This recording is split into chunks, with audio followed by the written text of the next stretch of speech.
Assalamu alaikum everyone. I am Dr. Sadia Noor and I am the moderator of today's lecture. I welcome Dr. Nauman Aqeel and all the participants in the lecture series on behalf of PSA Karachi. Dr. Nauman is working as a senior registrar at Ziauddin Hospital, Karachi, and he has completed his training from Aqeel University. Dr. Noman, can you please share your screen so that we can all see? I am Dr. Mohammad Nauman Aqeel, and the topic given to me is anesthesia for major onco-gyne surgeries.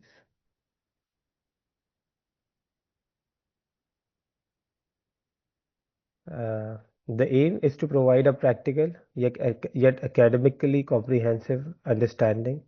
You will gain clarity on updated guidelines and real-world strategies specific to high-risk, long-duration gynecologic oncology surgeries.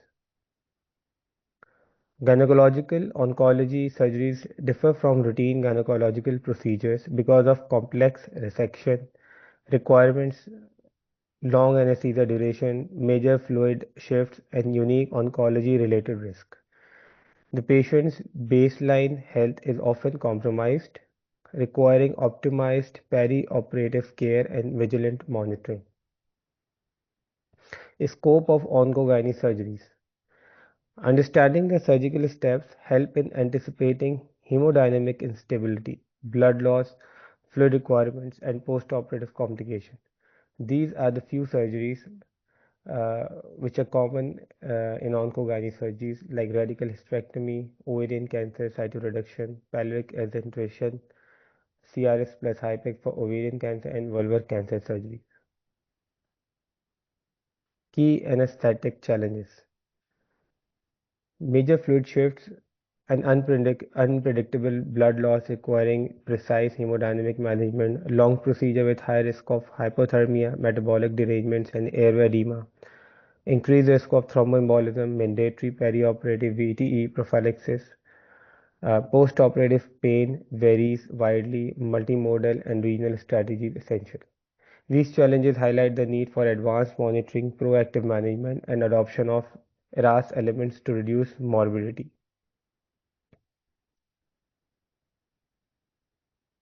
Preoperative assessment. Comprehensive evaluation of nutrition, anemia, electrolyte status, and performance status. Optimization of comorbidities, including cardiovascular, renal, and thrombotic risk. Rehabilitation strategies shown to improve postoperative outcomes. And oncologic factors, tumor burden, prior chemotherapy, and HIPEC candidacy evaluation. Prehabilitation improves quality of life and reduces complications. Treating anemia preoperatively decreases transfusion needs. Optimizing electrolyte, especially magnesium and potassium, reduces arrhythmia risk. Updated preoperative assessment. The 2024 ISRA updates recommend integrating frailty assessment like Edmond Frail Scale CFS to guide perioperative planning. Albumin levels are a strong predictor of mortality. Less than 3.5 gram per deciliter warrants nutritional intervention. Rehabilitation, physiotherapy, nutrition, anemia correction improves outcome, especially in cytoreductive surgery. These are some preoperative assessment which we need to do before the procedure. This is the Edmonton Frail Scale. Nowadays, the ASA also recommends to use ASA guideline with frailty scoring system, especially in the longer surgeries like gynecological oncology surgeries, in which the patient are old, going through multiple treatments. So it helps to improve the better quality of life post-operatively. This is one of the scales for frailty, and this is the Caprini score used for venous thromboembolism. Imaging and surgical mapping. Reviewing CT scan or MRI with the surgical team is crucial. Surgical mapping predicts whether procedures like splenectomy, bowel resection, or lymphadenectomy will occur, which directly influences anesthetic planning and fluid strategy. Airway and respiratory optimization. Airway swelling is common in prolonged Trendelenburg. Before extubation, assess leak pressure and airway edema markers, lithotomy positioning, demand padding of peroneal and femoral nerves, high BMI and ascites reduces FRC and worsen oxygenation.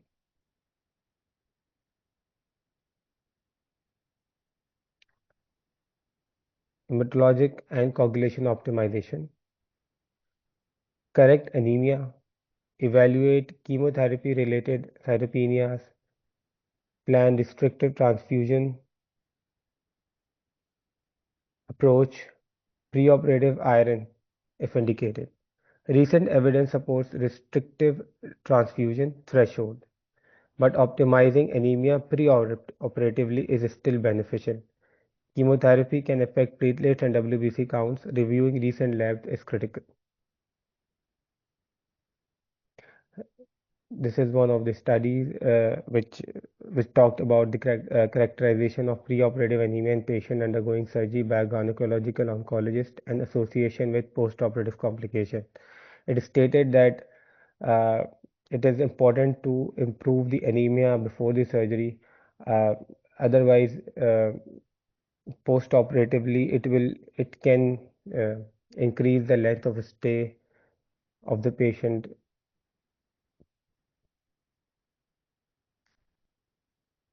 Latest ERAS update emphasize minimizing fasting duration.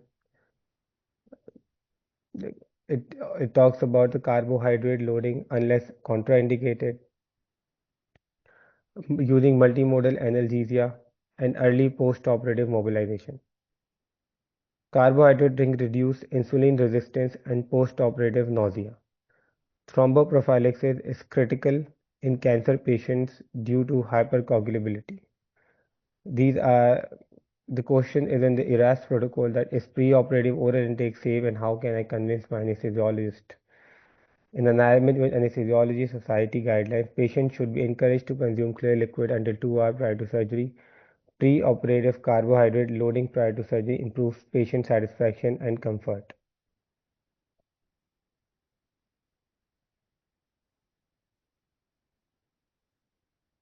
Intraoperative goals. This slide gives an overview.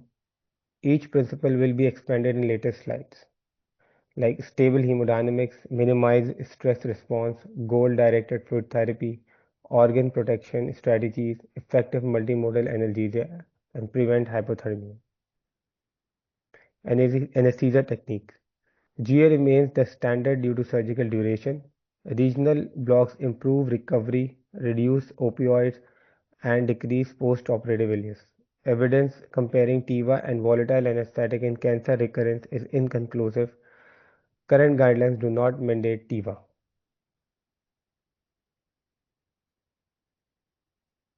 Hemodynamic management update. Major Onco-Gyne surgeries benefit from invasive arterial pressure monitoring and advanced cardiac output systems like PICO.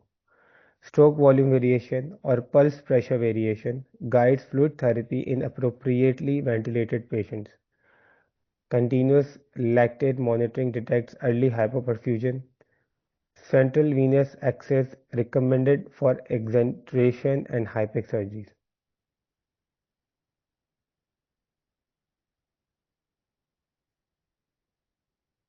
Goal-directed fluid therapy improves outcomes by reducing unnecessary fluid overload while optimizing perfusion. Stroke volume optimization with small boluses improves renal and GI outcomes.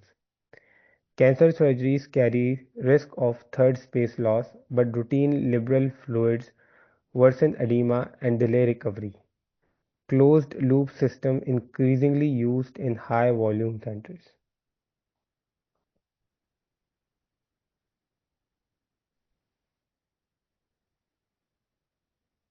Vasopressor used in oncogyne surgery. Vasodilation from anesthesia Epidural use or cytokine release during surgery can cause hypertension. Early vasopressor use preferred over fluid boluses in vasodilatory hypertension. Norepinephrine is first line, phenylephrine for specific cases. Vasopressin considered in catecholamine resistant states helps maintain MAP without unnecessary fluid loading. Blood loss and management. Point of care coagulation testing allows targeted transfusion, fibrinogen platelets, or PEG cells. Cancer patients have baseline hypercoagulability, but intraoperative bleeding can still be substantial. Transamine reduces blood loss in open hysterectomy and cytoreduction procedures. Cell salvage is acceptable in many ovarian cancers, but not in uterine sarcomas. Point of care coagulation tests like TAG and ROTAM can guide the transfusion, and balanced transfusion strategy reduces coagulopathy and complications. Temperature management. Hypothermia is common in long oncological surgeries and increased blood loss and infection risk. Active warming with forced air and warmed IV fluid is standard. Monitor lactate to detect hypoperfusion early. Maintain normothermia during cytoreduction and hypic transition as patients are prone to thermal instability. Analgesia strategy. Multimodal analgesia reduces opioid burden and accelerates bowel recovery. Opioid-sparing analgesia is essential in cancer patients due to immunomodulation concern and risk of ileus. Regional techniques like epidural, tab block, quadratus lumborum block, erectrospinal block enhance post-operative comfort. IV lidocaine improves bowel recovery and reduces pain and opioid use. NSAIDs can be used safely unless renal injury or bleeding expected.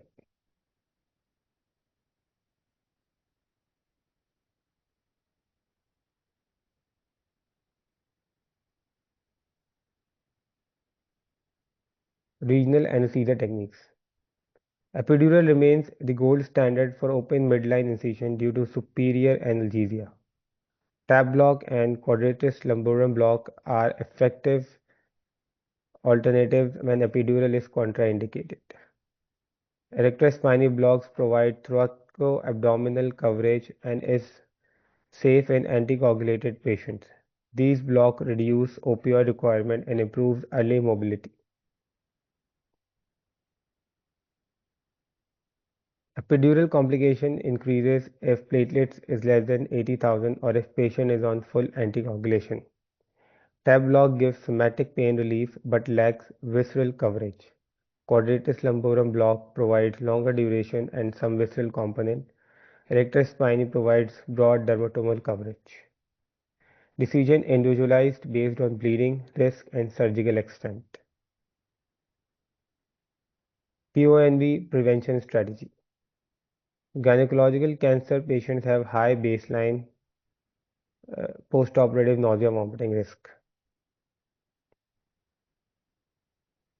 Triple therapy prophylaxis advised dexamethasone 5-HT3 antagonist plus NK1 antagonist, which includes aprepitant. Avoid volatile heavy anesthetic plans. Consider TIVA to reduce PONV. Ensure adequate hydration and minimize intraoperative opioids. Positioning consideration in Onco-Gyne surgery. Common positions are lithotomy, Steve Trendelberg for pelvic and laparoscopic procedures. Lithotomy must be limited to the shortest possible duration with frequent neurovascular checks in long cases. Excessive hip flexion stretches femoral and obturator nerves. Trendelberg worsens airway edema. This greatly influences extubation readiness.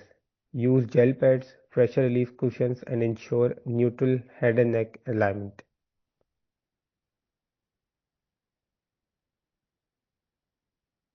Preoperative Neuropathy or obesity increases susceptibility to pressure injuries.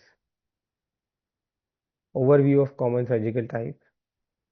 Each procedure demands a tailored anesthetic approach due to different fluid, pain, coagulation, and physiological implications.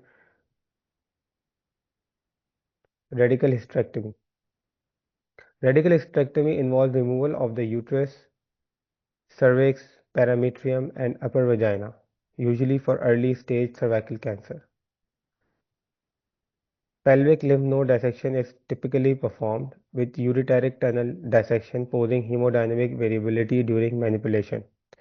Minimally invasive approaches reduces blood loss but require steep Trendelenburg position.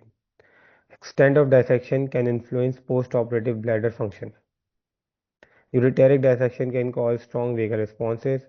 Close communication with surgeon help anticipate sudden BP changes.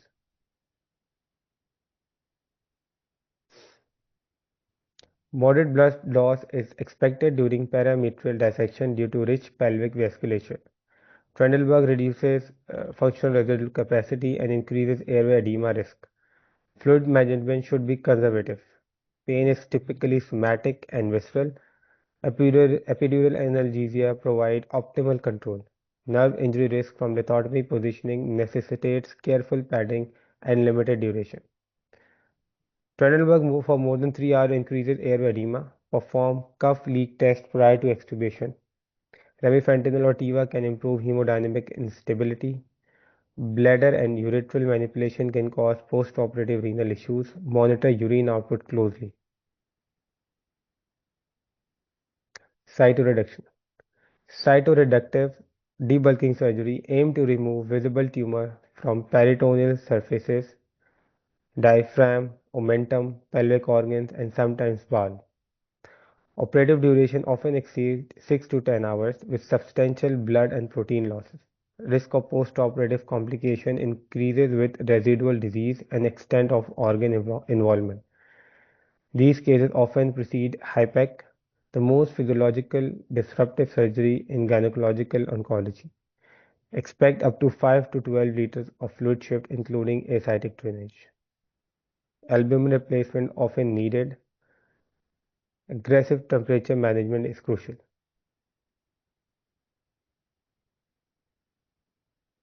Anesthesia implication. Expect massive fluid shift and large peritoneal exposure causing evaporative losses. Goal-directed fluid therapy is essential due to risk of both hypovolemia and fluid overload. Frequent ABGs help monitor metabolic status, particularly lactic acidosis. Hypothermia is a major threat due to open abdomen exposure. Preemptive warming is critical. Transfusion strategy must be individualized, tech rotem guided. High risk for post-operative respiratory impairment. Pelvic exentration may include removal of uterus, cervix, bladder, rectum, and part of colon or vagina. Indicated for recurrent or advanced pelvic malignancy, these extensive resections require urinary diversion like ileal conduit and complex reconstructive work, resulting in very long surgeries. Physiologic stress is immense due to multi-organ manipulation. Exenteration patients often have prior radiation therapy, which may causes fibrosis. Due to fibrosis, dissection will be difficult, which increases the risk of bleeding. Expect multi-team OR with urology, colorectal, gynecology. Post-operative ICU is mandatory. Expect extreme blood loss and vasoplegia due to extensive dissection. Invasive monitoring, arterial line, CVC, and cardiac output monitoring is essential. Epidural analgesia is preferred for open procedures unless contraindicated. Coagulopathy, hypothermia, and metabolic derangement must be preemptively managed. These patients usually require ICU post-op. CRS plus HIPEC. HIPEC is a controlled hypothermic high-volume chemotherapy perfusion lasting 60 to 120 minutes. The heat increases tissue uptake but also causes systemic vasodilation, acidosis, tachycardia, and increased metabolic demand. It is used mainly for advanced ovarian cancer with peritoneal metastasis. Adds significant physiological stress during perfusion phase.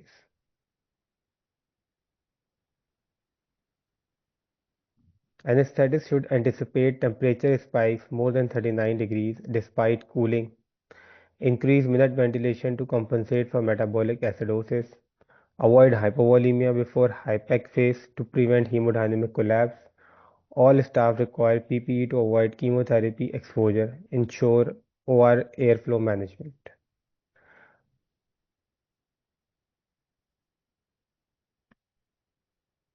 Post-operative concerns. Opioid minimization is critical for preventing ALIES. Early ambulation decreases thromboembolism risk by 40 to 60%. Consider extended prophylaxis for 28 days in high-risk patients. Post-operative ICU ECDU planning. ICU avoids silent deterioration in patients with borderline physiology. Continuous monitoring for respiratory depression, AKI, and electrolyte imbalance is essential.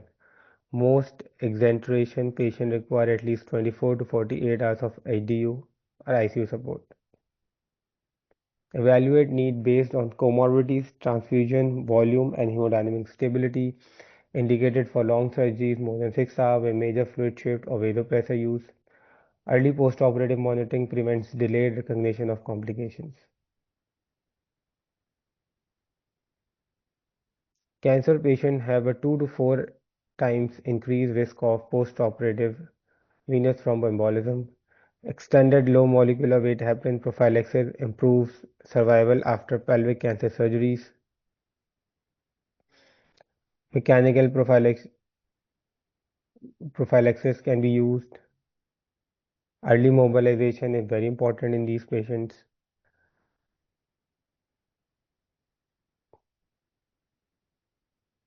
RAS-based extubation strategy. Avoid deep extubation. Consider CPAP for OSA. Maintain normocapnia and normothermia. Stable hemodynamics, adequate analgesia, no residual paralysis, low risk of airway obstruction.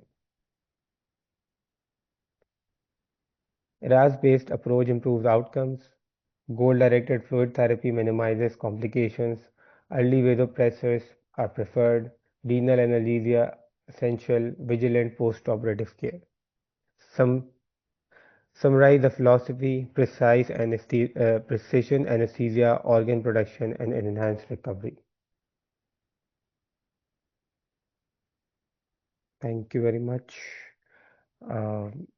Now I would like.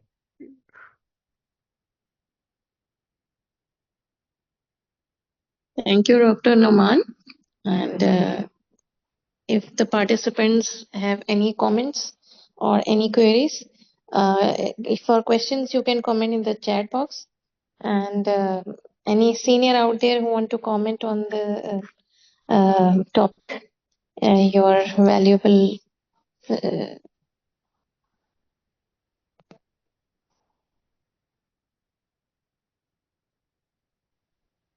Hello, can you hear me?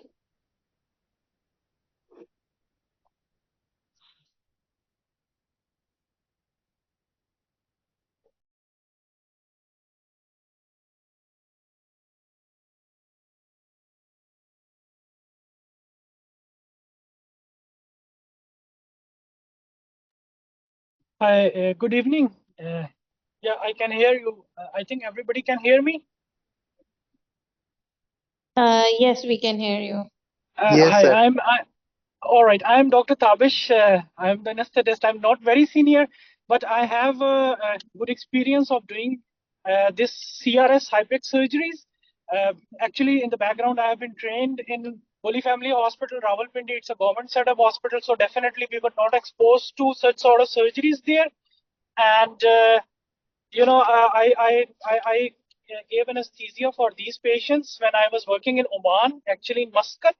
They have developed a state-of-art hospital for cancer surgeries, and that is the big setup for all the cancer patients presenting from all over Gulf countries, all the 6 countries. So my basic comment is that you presented very well, and I think you have discussed and covered all the topics related to these gynae surgeries, especially the CRS and HIPEC. Two things are very important as far as my experience is concerned. The role of magnesium and the role of thiamine, because these are extensive surgeries for prolonged duration, so lactate usually rises. And once we put the arterial line, we are doing the serial APGs and we are monitoring the lactate. And definitely lactate is the indicator for cellular hypoxia. So thiamine or vitamin B1 injection, it really plays a very good role. Although it is not documented very well in the literature, and soon we have collected enough data actually from Oman, and soon it will be published in the literature as well. And the role of magnesium, definitely magnesium has been documented for the control of pain, post-op pain as well, but it has a very good effect, especially in these patients. Uh, Depending on the body weight, if definitely these patients are emaciated and very fragile, so starting from 2 grams, ranging to 5 grams in the intraoperative phase, that really helps. And the third thing is that for especially for the new fellows or the people who are in training, because currently I am working in UK and I recently took a European board exams and the FRC exam, and it is one of the very good topic. You know, they always ask in exams that what would be your anesthesia strategy intraoperatively and postoperatively, especially the care related to critical care. And the thing is that most of these surgeries are actually elective surgeries. So the preparation of the patient is also very important. It should be a multidisciplinary approach with the involvement of nutritionist as well, because we are also doing the glucose loading for these patients. So these 3-4 things are very, very important, which they would like to listen, especially if someone is appearing for exam. So that is my input from my side. Thank you very much, and I'm sorry for interruption of voice. I'm driving currently, so but it is a very wonderful, it's a very good presentation. Thank you. Thank you so much. Thank you for your valuable comment. We have 2 questions. Number one is one has asked strategies to minimize the airway edema following prolonged Treadle-and-Burke position. The strategy is same almost in every surgery. For medication, we can give dexamethasone to reduce the edema, and secondly, we have to make sure the position is appropriate. Uh, it is not too much steep. We should see for that airway pressure. We can see for check for airway pressure and everything. And the most important part is the extubation part. You have to test for cuff leak before the extubation, and if we have to prolong the extubation, we have to prolong it. We can go for post-op nebulization to reduce the edema. Okay, the next question is there a specific consideration for airway of choice, LMA versus endotracheal tube? Actually, we are talking about the gynecological oncology surgeries. They are mostly prolonged surgeries, uh, including bowel as well. Uh, so endotracheal tube is the gold standard for these type of surgeries. Uh, All right. We have another question from Saeed Ahmed regarding IV fluids. How much approximately ml per kg per hour if no indication for blood transfusion is there? uh, Sorry, can you repeat the question? Yes, regarding the IV fluids, how much approximately fluid ml per kg per hour if there is no indication for blood transfusion? How much fluid would you like to give? The fluid strategy is very simple. You have to calculate the fluid loss and you have to replace it. You don't have to overdo it. You just have to uh, you just have to replace it accordingly. मतलब you cannot go for ml per kg per hour. You have to calculate the losses like just like we do in every longer duration surgeries. Okay, hope that answers the question. There is another question. Uh, Okay. Now, Kenneth has asked that the 2023 perspective, perioperative quality initiative consensus states that the evidence for the routine use of goal-directed hemodynamic therapy is weak in most major elective abdominal surgeries and recommends the individualized protocols. In the context of major gynecologic oncologic surgeries, which often involve long operation, have you come across any recent evidence or institutional experiences that support or refute the use of goal-directed hemodynamic fluid therapy, specifically in gynae and onco cases? She just wants to know the goal-directed hemodynamic therapy is a weak weak most in major elective abdominal surgeries, and she wants to know your experience.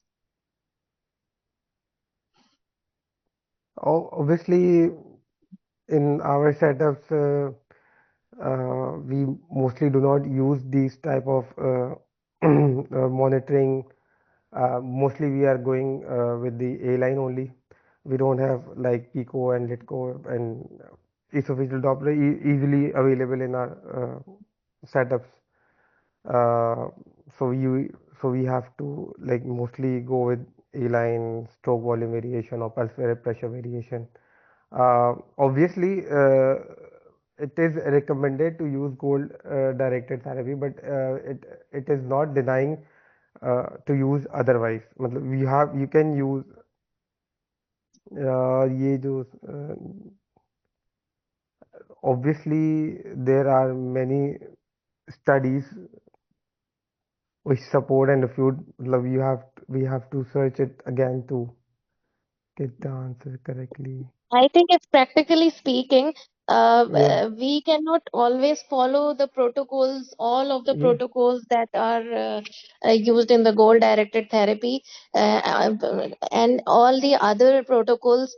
We always individualize the care according to the patient's requirements. We cannot always strictly follow what my opinion is.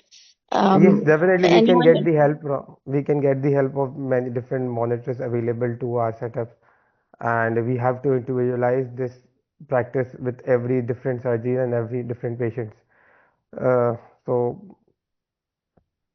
guidelines are there Okay. to help you for to assist you, and not like you don't have to follow word by word over every patient or every surgery. Right. Okay, we have another query. I would like to know the frequent anesthetic technique of choice for routine total abdominal hysterectomy procedure in your hospital.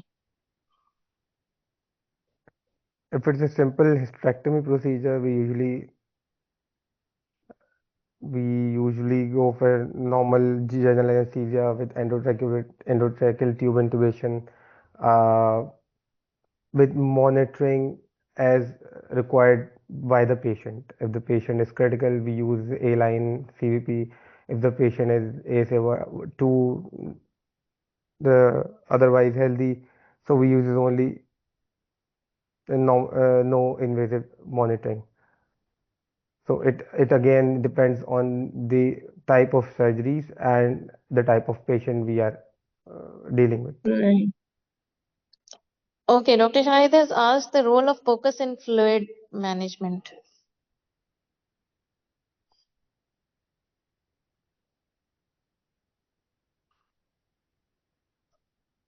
So, Dr. Nauman, can you please comment on the role of focus in fluid management?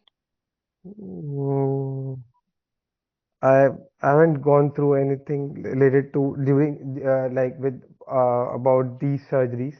Obviously, there is a role of focus in fluid therapies, but I haven't. But I'm sorry to interrupt, madam. Can I give a small feedback? I think it will be very valuable for all the participants. Is that all right?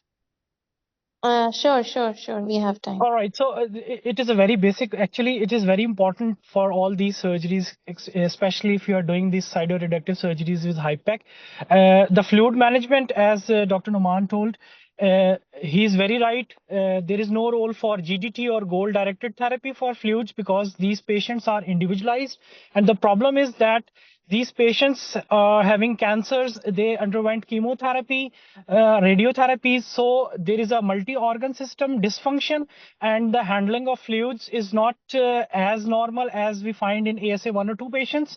The kidneys are not functioning. Usually these patients presents with low EGFR and high urea creatinine, maybe CKD 3 or 4 stage, and also there is multi-organ pathologies going on. So fluid is decided based on the subjective condition of the patients, and usually we keep the restrictive fluid therapy because these are long surgeries, so we give the fluids, but usually it is recommended that whatever the fluid you calculate on that Holiday Sagar equation or 4 to 1 formula, you give 50% of the fluids.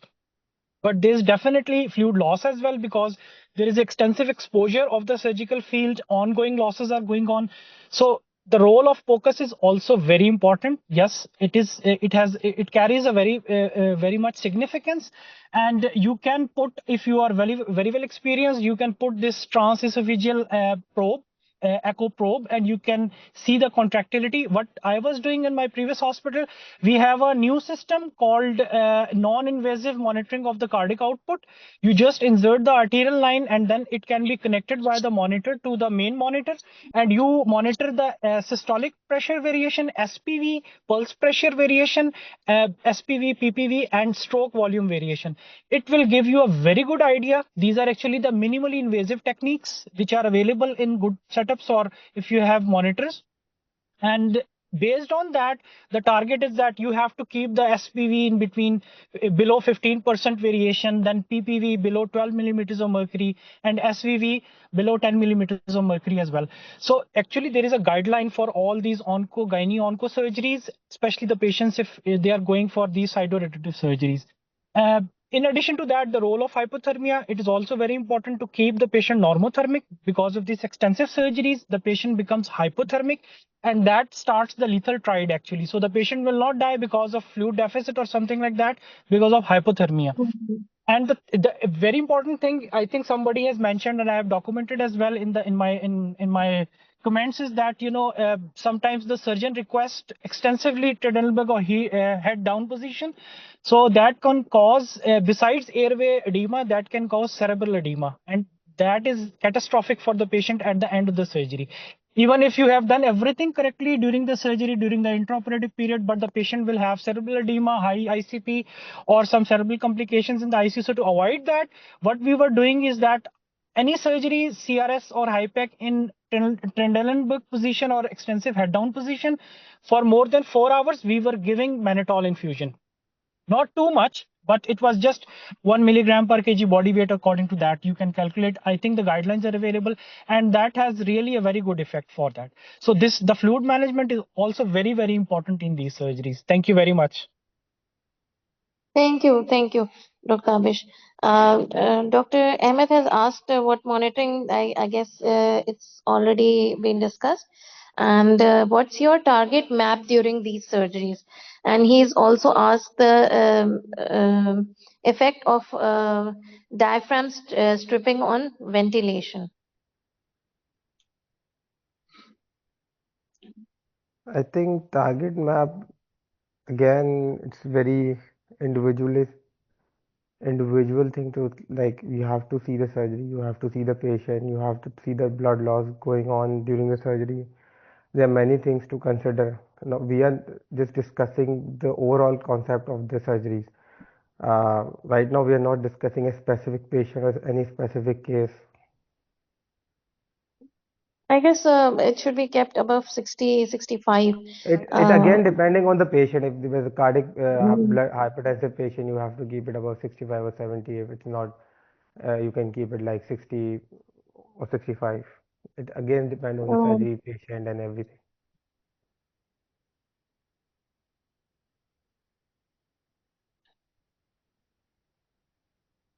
okay. And management of tumor debulking near portal area, blood pressure fluctuations, if there are any. I don't know. Sorry, I didn't get the question. You have to explain it more.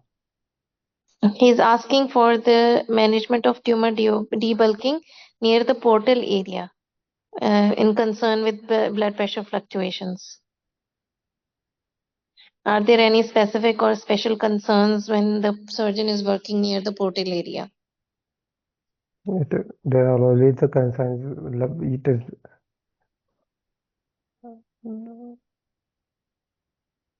Dr. Emma, during. can you please just explain what you want to ask?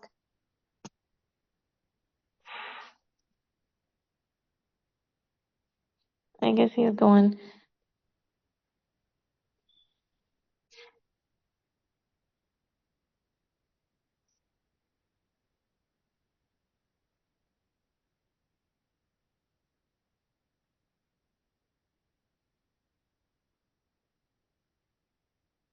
Okay, is there any question? If you have any question, you can still comment. And I have shared the feedback form in this chat box, and you can fill in that form to get your certificates. I guess we don't have any more questions. So that will be uh, all for today. And thank you very much, Dr. Noman, for a very nice presentation. And you really explained the areas very well. And Dr. Tabish, thanks to you as well for your feedback. And thank you, everyone. And we'll inshallah see you in the next lecture. I have shared the feedback form in this comment box. You can fill. I have shared that again. Thank you, everyone.